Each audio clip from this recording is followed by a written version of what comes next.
Wow. Then the Kaprizov signing, biggest contract in hockey, and now this. This is a bold GM. I love it. I think it's fun, and I like his attitude. It's kind of like when you get a chance to get an elite player like Quinn Hughes, you do everything in your power to get that player. Yeah, particularly in Minnesota, where it's not like free agents are choosing there. So if you have the chance to get someone to go there, what did you think of the return? I love the idea from Bill Guerin's perspective. Let's say that only one or two of those three guys turns out, then you're laughing. You know, like basically the only way you'd say they ever lost that trade is if all of them become stars. Well, I mean, I guess you could say they lose the trade consider the division they're in, right? There's a scenario where Minnesota plays Dallas in the first round and loses with Quinn Hughes. And next year, even if they hold on to Quinn Hughes and you know, they don't win a Stanley Cup, or they might not even win a round or two. That could happen just because of how good the division is. And then he goes and leaves to New Jersey, let's say. Then you lose that trade because you had two shots at it, you didn't come up with anything, and you gave up these great I wonder if they'd trade him if they got the sense that, you know, he wasn't going to re-sign. Well, I mean, what did Billy Guerin say? He said sort of winning solves everything. And Kipper, you played in the league. Like, winning solves a lot, right? You know, if you want to be happy, winning is a big part of the puzzle. Quinn Hughes wants to win, especially with all the turmoil he just went through in Vancouver. And you have to create an environment that gets people excited. So, of course, the fans are into it because they get to see a world-class player. But the players now are in a position where you are talking to people around the league, and it's like, yeah, I'd like to go there.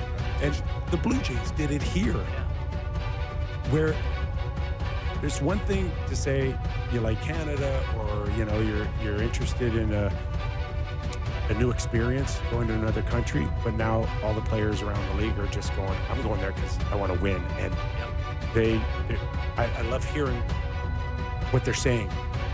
And that's what Bill Guerin's done in Minnesota. He's basically essentially turned it into a place of destination in a very short period of time. And they have, and I put out the scenario that they lose in the first round. They have just as much a chance to win in the first round, right? Like between their goaltending and Boldy and Kaprizov and Hughes, and they've got a great nucleus there. And they have not won a playoff series since 2015. So it was like, we need to be bold. We can't just stay status quo and keep bowing out. You know, they've had 13 straight winning seasons in Minnesota. Most regular season winning seasons in a row currently. And what do they have to show for it? Where's Nothing. your binder? I was going to ask over you. there. You should have brought it on air. Have you seen his binder? I have. I have witnessed it. And even if 3 or 4 pieces turn out for Vancouver, it could work for both teams here. This could be a win-win. I think it could be a real win-win here. Yeah. I think you got to do what Guerin did. I'm not saying you shouldn't have done that. And I think for Vancouver, they identified the pieces. They're all young. Ogren, like, listen, he wasn't doing anything in Minnesota. He was, you know, it's a new, fresh start from him. 21, right? Yeah, this is my point. He didn't have a single point in 18 games. He was barely playing, and now he gets to Vancouver, scores in his second game. They're giving him a bit more leash to go out and see what he can do. Let's say he becomes a serviceable third-line, 15-goal guy. Yeah. Fantastic, Yeah. you know? William looks like he's going to be elite. Even if he's 65 or 70% of what Quinn Hughes was, it's a win. It's a win with 3 other pieces, including a first rounder. He doesn't have to be Quinn Hughes, but we know he can get up and down the ice. We know eventually he could be a 22, 24-minute guy. All he's done is one. All he's done is one. NCAA, World Championships, World Juniors, win. Apparently he hasn't lost ever. He did an interview. Was that you, JB? Is that the most insane quote you've ever seen? Yeah. I don't have it in front of me, unfortunately. Yeah, it's like, I've never lost. Like Connor Garland was worried or something about the World Championships. He's like, don't worry, I'm on your team. Yeah, I mean, and I think a lot of credit needs to be given to Jim Rutherford and Patrick Alvin, because we've seen how difficult it is to move a player who, he didn't say trade me, but he said effectively, I'm not going to re-sign here. So read between the lines. You have to move me. And under those circumstances, with everything going on in such a pressure cooker that is Vancouver, I think they did incredibly well. So we'll wait and see. This is going to be one of those trades. I guess we're not going to know who won the trade essentially maybe for 5 years, or at least for 2 years, depending on what happens with Quinn Hughes. But at this point, I think both sides could feel very good about what they did. I also love that they did it quickly. You know, don't let it make your whole season. Like, now they're starting in a positive direction. Fresh start. I love that. Off that Quinn Hughes trade, we go to the one between the Edmonton Oilers and Pittsburgh, where we saw something that probably you haven't seen in a long time, and that's two goalies swapped for each other and then playing within the days. And I'm not sure between... Being there for that point. Ugh. I'm not...